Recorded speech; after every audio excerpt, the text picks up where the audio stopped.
Shalom semuanya. Alkitab berkata, Yesus mati karena dosa-dosa kita.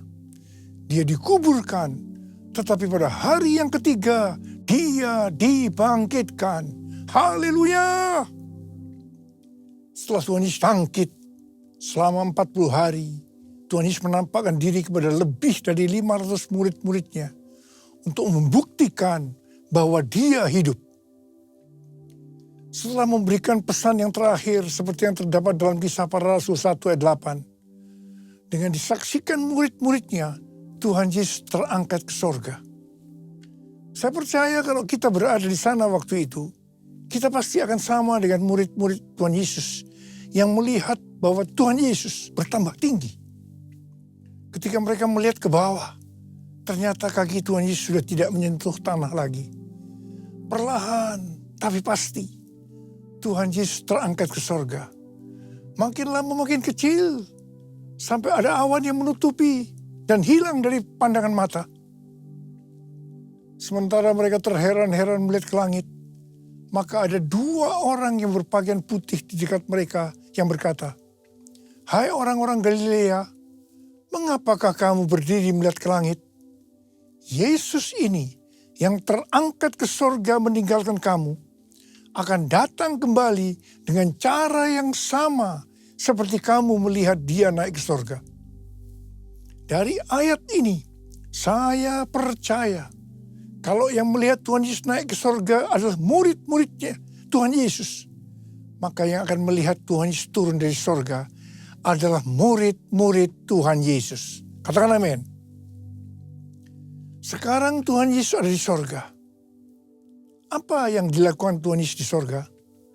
Yang pertama, Tuhan Yesus berkata dalam Yohanes 14 ayat 1-3, "Janganlah gelisah hatimu, percayalah kepada Allah, percayalah juga kepadaku.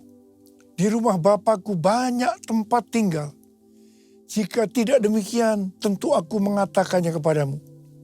Sebab aku pergi ke situ untuk menyediakan tempat bagimu. Apabila aku telah pergi dan telah menyediakan tempat bagimu, aku akan datang kembali dan membawa kamu ke tempatku, supaya di tempat aku berada, kamu pun berada." Pesan Tuhan Yesus ini ditujukan untuk murid-muridnya. Karena itu, kalau kita mau ikut dalam pengangkatan, maka kita harus menjadi murid Tuhan Yesus. Murid Tuhan Yesus adalah kita-kita yang hidupnya sama seperti Kristus telah hidup. Karena kita hidup sama seperti Kristus telah hidup, maka kita akan menjadi serupa dengan gambarnya.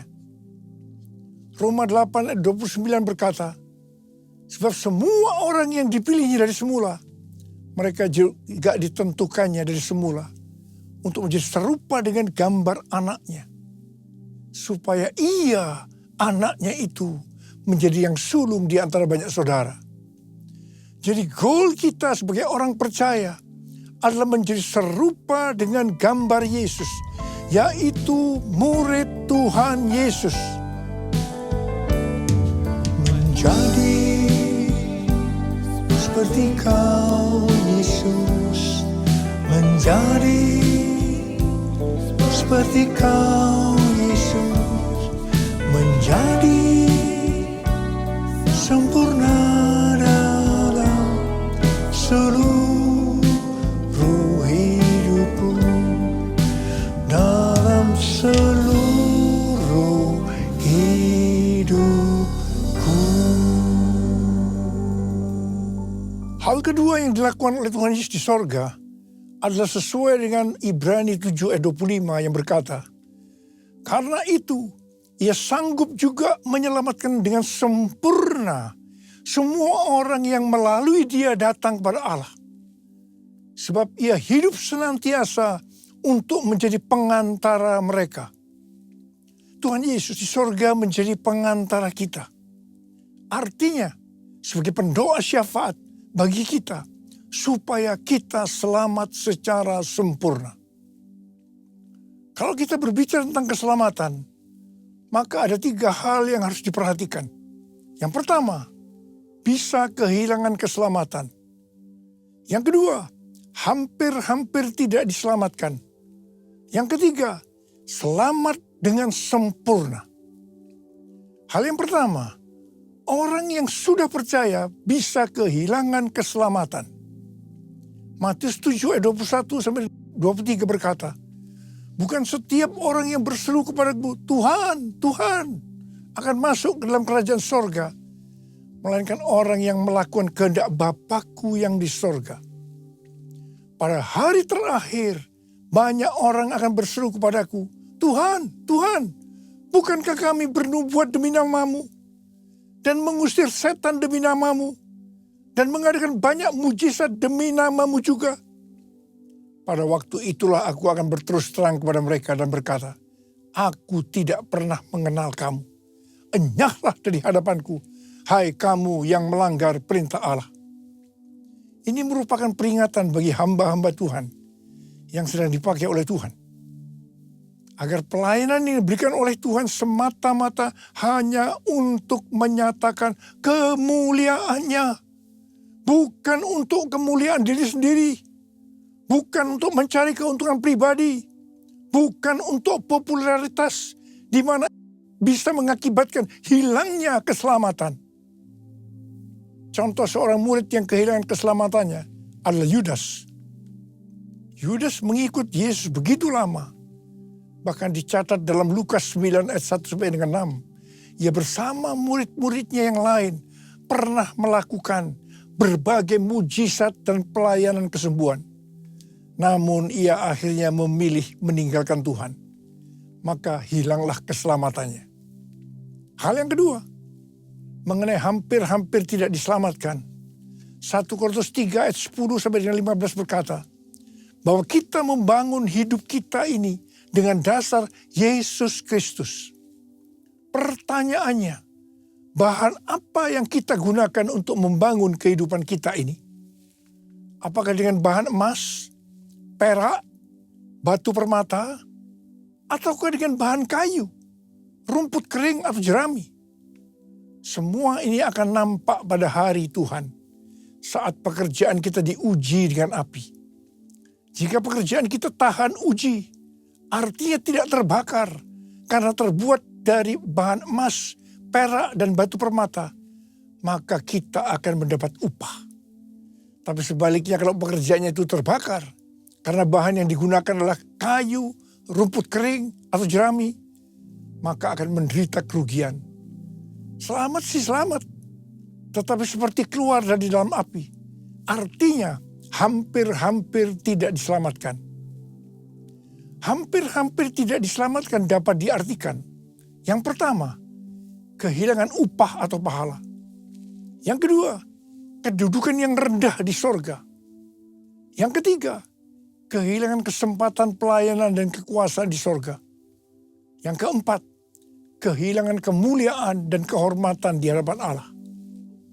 Mari, saya akan ajak kita semua untuk memperhatikan dengan serius pekerjaan pelayanan kita, juga termasuk kualitas kehidupan. Jangan menjadi orang Kristen yang acuh tak acuh, agar kita mendapatkan upah di sorga. Yang mau katakan amin. Yang ketiga, Tuhan Yesus berada di sorga untuk mendoakan kita agar mendapatkan keselamatan yang sempurna.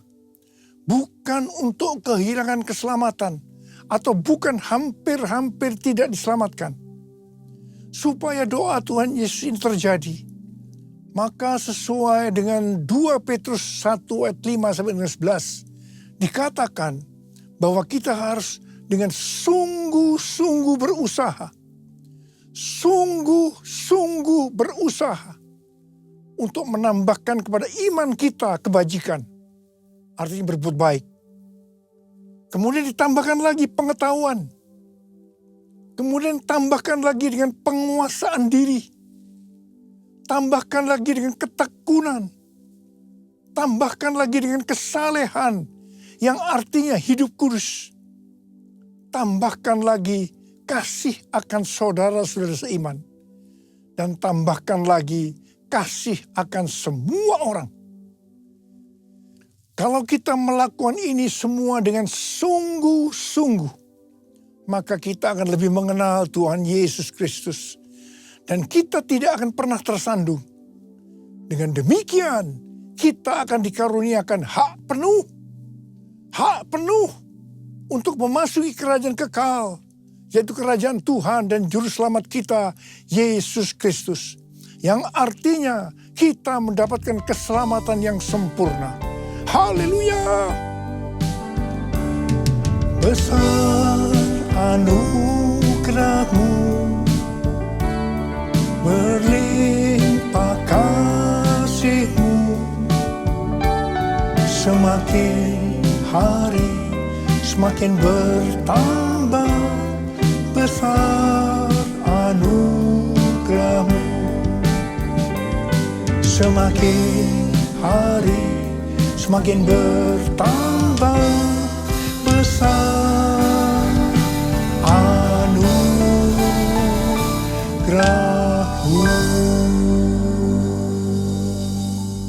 Hal ketiga yang dilakukan oleh Tuhan Yesus di sorga adalah mencurahkan Roh Kudus. Pesan yang terakhir dari Tuhan Yesus untuk murid-muridnya sebelum ia terangkat ke sorga terdapat dalam Kisah Para Rasul 1 ayat 8 yang berkata, "Tetapi kamu akan menerima kuasa kalau Roh Kudus turun ke atas kamu, dan kamu akan menjadi saksiku di Yerusalem dan di seluruh Yudea dan Samaria dan sampai ke ujung bumi." Setelah memberikan pesan yang terakhir ini, Tuhan Yesus naik ke sorga. Setelah itu apa yang dilakukan oleh murid-muridnya? Mereka pergi ke Yerusalem dan berkumpul di ruang atas atau kamar loteng. Mereka melakukan ini karena Tuhan Yesus yang menyuruh mereka agar tidak meninggalkan kota Yerusalem, karena mereka akan dilengkapi dengan kekuasaan dari tempat tinggi. Tuhan Yesus berkata, "Sebab Yohanes membaptis dengan air, tetapi tidak lama lagi kamu akan dibaptis dengan Roh Kudus." Murid-murid yang berkumpul berjumlah sekitar 120 orang. Kisah Para Rasul 1 ayat 14a berkata, mereka semua bertekun dengan sehati dalam doa bersama-sama. Artinya mereka berdoa, memuji dan menyembah Tuhan dalam unity siang dan malam. Ini adalah prinsip restorasi Pondok Daud. Ini adalah prinsip menara doa. Pada hari raya Pentakosta, jadi 10 hari setelah mereka berkumpul itu, tiba-tiba turunlah dari langit suatu bunyi seperti tiupan angin yang keras yang memenuhi seluruh rumah di mana mereka duduk. Dan tampaklah kepada mereka lidah-lidah seperti nyala api yang bertebaran dan hinggap pada mereka masing-masing. Maka penuhlah mereka dengan Roh Kudus. Lalu mereka mulai berkata-kata dalam bahasa-bahasa lain seperti yang diberikan oleh Roh itu kepada mereka untuk mengatakannya. Itu adalah bahasa roh. Orang yang dibaptis dengan Roh Kudus atau dipenuhi Roh Kudus, tanda awalnya adalah berbahasa roh. Setelah itu murid-murid Tuhan Yesus dipakai secara luar biasa untuk melakukan amanat agung. Tanda dan mujizat menyertai pelayanan mereka. Peristiwa ini disebut sebagai Pentakosta yang pertama. Pentakosta yang pertama ini dahsyat. Sebab dalam kurun beberapa ratus tahun, sekitar 70% dari dunia yang dikenal pada waktu itu, yaitu yang berada di bawah kekaisaran Romawi, menjadi Kristen. Wow. Pertanyaannya, apakah amanat agung sudah selesai? Jawabannya, belum. Karena itu pada tahun 1906, kembali Roh Kudus dicurahkan di Azusa Street yang disebut dengan Pentakosta yang kedua. Ciri-ciri yang menonjol dalam Pentakosta kedua ini adalah penekanan dalam hal berbahasa roh dan pelayanan mujizat dan kesembuhan. Meskipun seluruh karunia roh juga dicurahkan dengan limpahnya. Pentakosta kedua ini dahsyat. Mengapa? Karena melahirkan gerakan Pentakosta dan karismatik. Saat ini ada sekitar 700 juta orang yang diberdayakan oleh Roh Kudus. Pertanyaannya, apakah amanat agung sudah selesai? Jawabannya, belum. Karena itu hari-hari ini, pencurahan Roh Kudus yang jauh lebih dahsyat dibanding dengan Azusa Street sedang terjadi. Ini disebut sebagai Pentakosta yang ketiga. Seperti yang terjadi pada Pentakosta yang pertama dan Pentakosta yang kedua. Maka berbahasa roh dan pelayanan kesembuhan juga terlihat begitu intens. Saya percaya dengan Pentakosta ketiga ini, amanat agung Tuhan Yesus akan selesai. Dan Tuhan Yesus akan datang kembali. Haleluya. Rasul Paulus dalam 1 Korintus 14 ayat 5a berkata, aku suka supaya kamu semua berkata-kata dengan bahasa roh. Selain itu dalam 1 Korintus 14 ayat 18, Rasul Paulus juga berkata, aku mengucap syukur kepada Allah bahwa aku berkata-kata dalam bahasa roh lebih daripada kamu semua. Saya sangat mengaminkan apa yang dikatakan oleh Rasul Paulus ini. Dan saya juga berdoa agar apa yang dikatakan oleh Rasul Paulus ini juga terjadi pada kita. Yang percaya katakan amin. Ku buka hati untuk roh-Mu Tuhan. Ku buka hati menyembah-Mu Yesus. Jamahlah kami, penuhi kami dengan kuasa Allah Maha Tinggi. Jamahlah kami, penuhi kami dengan kuasa Allah Maha Tinggi. Apa yang terjadi kalau kita berbahasa roh? Yang pertama, kita akan lebih berani bersaksi tentang Yesus. Kita ingat Petrus, di mana sebelum dia dibaptis Roh Kudus dengan tanda awal berbahasa roh, dia pernah menyangkal Yesus sebanyak 3 kali sebelum ayam berkokok. Setelah dibaptis Roh Kudus dan berbahasa roh, dia berani bersaksi tentang Tuhan Yesus, tidak peduli disesah dan dipenjara. Yang kedua, kalau kita berbahasa roh, maka sesuai dengan 1 Korintus 14 ayat 4a dikatakan, siapa yang berkata-kata dalam bahasa roh, ia membangun dirinya sendiri. Yang artinya kalau kita berbahasa roh, kita akan membangun iman kita. Yang ketiga, kalau kita berbahasa roh, kita akan lebih merasakan hadiratnya. Dan lebih intim dengan dia. Karena ketika berbahasa roh, kita berkata-kata kepada Allah, bukan kepada manusia. Yang keempat, kalau kita berbahasa roh, kita akan berdoa lebih lama lagi. Yang kelima, sesuai dengan 1 Korintus 14 ayat 14 dan 15 yang berkata, sebab jika aku berdoa dengan bahasa roh, maka rohkulah yang berdoa, tetapi akal budiku tidak turut berdoa. Jadi, apakah yang harus kubuat? Aku akan berdoa dengan rohku, tetapi aku akan berdoa juga dengan akal budiku. Aku akan menyanyi dan memuji dengan rohku, tetapi aku akan menyanyi dan memuji juga dengan akal budiku. Jadi, kalau kita mengendaki agar roh kita berdoa, menyanyi dan memuji, maka kita harus berbahasa roh. Sedangkan kalau dengan akal budi atau jiwa, maka kita harus menggunakan bahasa yang kita mengerti. Mari, bagi yang mau melakukan, katakan bersama saya, amin. Bahasa roh atau bahasa lidah dalam Alkitab dituliskan di 1 Korintus 14, Kisah Para Rasul 2, Kisah Para Rasul 10, dan Kisah Para Rasul 19. Kesimpulannya sebagai berikut. Yang pertama, bahasa roh atau bahasa lidah dalam bahasa Greka atau Yunani disebutkan dengan glosa. Ada 3 macam bahasa roh atau bahasa lidah, yaitu yang pertama, bahasa roh yang harus diterjemahkan atau ditafsirkan. Yang kedua, bahasa roh yang tidak perlu diterjemahkan atau ditafsirkan, karena memang hanya Allah yang mengerti artinya. Ini adalah penyembahan dalam roh. Dan yang ketiga, bahasa roh yang diterjemahkan oleh Allah sendiri. sehingga dimengerti oleh orang yang mendengarnya dalam bahasa yang dimengerti. Kesimpulan yang ketiga, bahasa roh atau bahasa lidah bisa diucapkan di mana saja. Artinya bisa di rumah, di kebaktian umum, di kebaktian doa, di kul, dan di mana saja kita berada.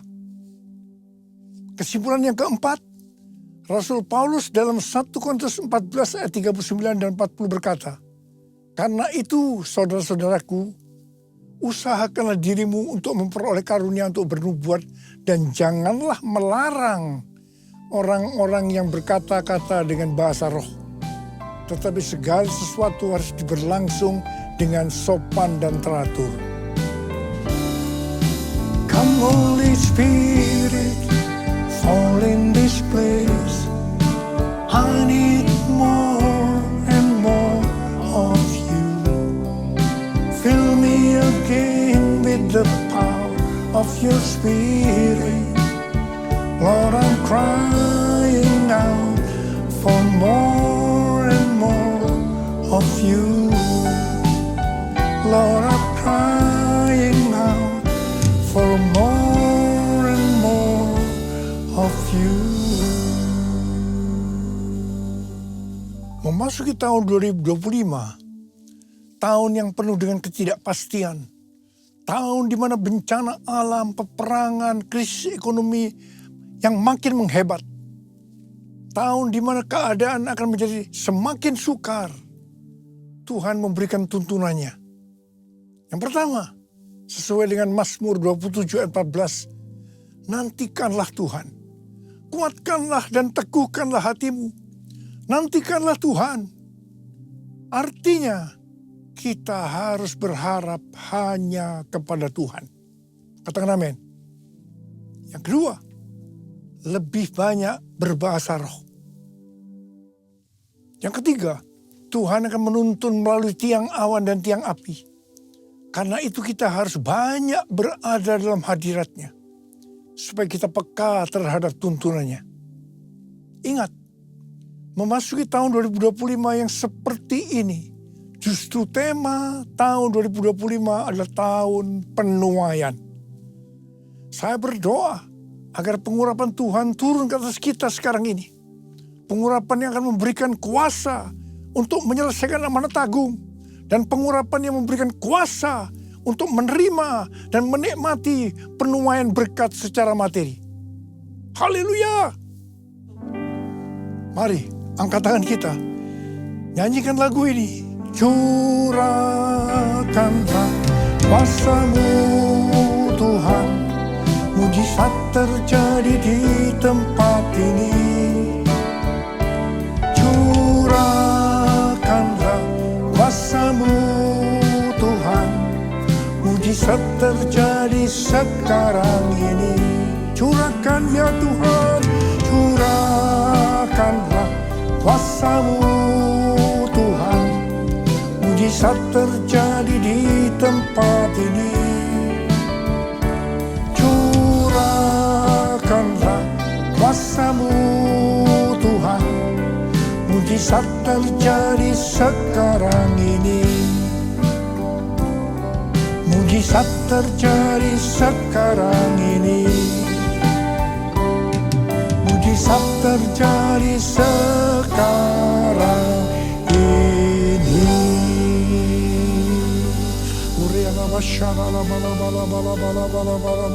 Berbahasa roh. Yang sudah berbahasa roh, kita berbahasa roh.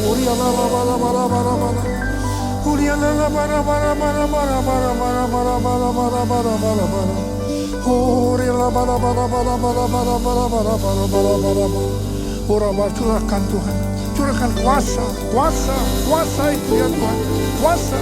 Terima kuasa, terima kuasa, terima. Dalam nama Yesus, dalam nama Yesus, haleluya, haleluya, amin.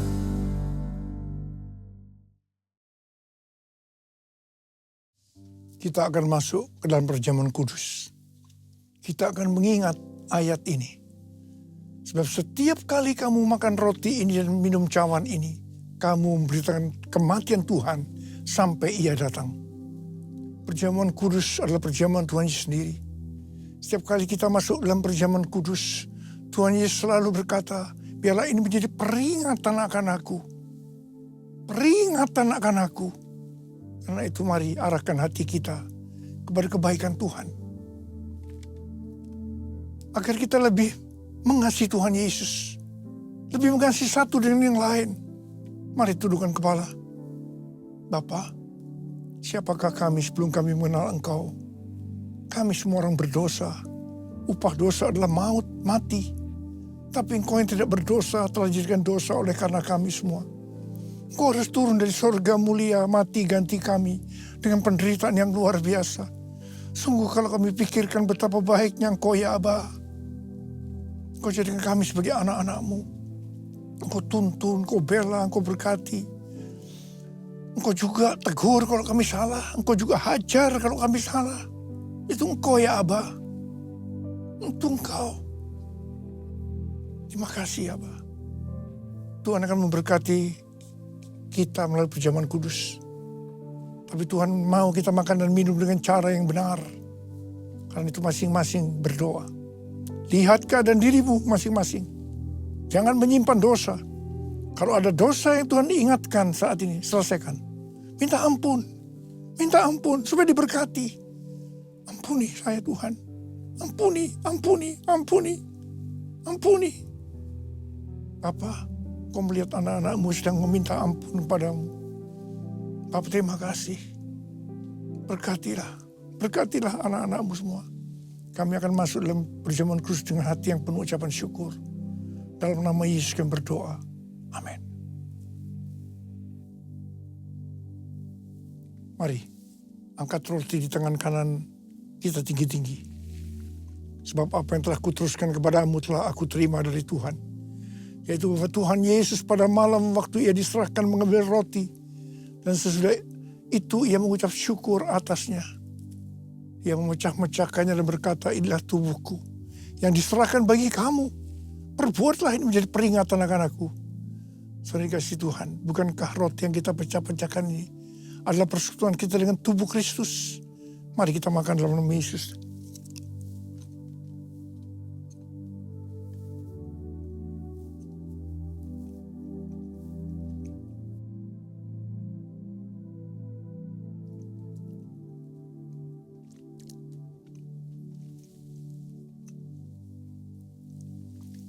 Angkat cawan di tangan kanan kita tinggi-tinggi. Kemudian juga ia mengambil cawan sesudah makan lalu berkata, cawan ini adalah perjanjian baru yang dimeteraikan oleh darahku. Perbuatlah ini setiap kali kamu meminumnya menjadi peringatan akan aku. Saudara dikasih Tuhan, bukan cawan pengucapan syukur yang atasnya kita ucapkan syukur adalah persekutuan kita dengan darah Yesus. Mari kita minum dalam nama Yesus.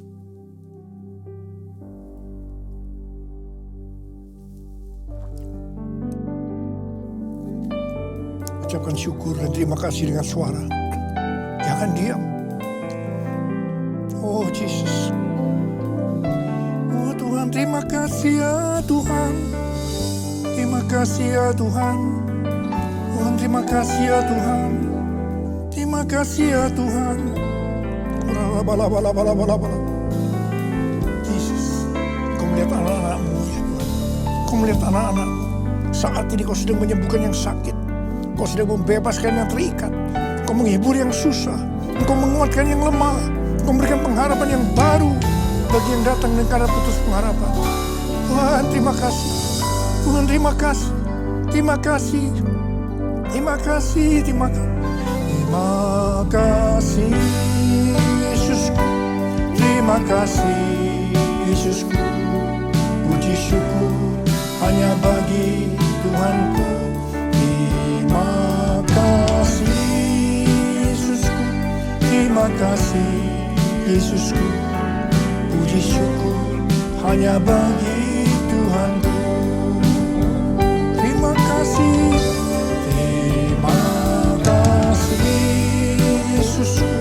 Terima kasih Yesusku. Puji syukur hanya bagi Tuhanku. Terima kasih kasih Yesusku, puji syukur hanya bagi Tuhanku. Puji syukur hanya bagi Tuhanku. Puji syukur hanya bagi Tuhanku. Terimalah berkat Tuhan. Kasih karunia yang berlimpah-limpah daripada Allah Bapa dalam Anak yang tunggal Yesus Kristus. Persekutuan yang manis dengan Roh Kudus menyertai kita semua mulai hari ini. Sampai Tuhan Yesus datang menjemput kita di awan-awan dan bahkan sampai selama-lamanya. Yang percaya bersama-sama katakan amin.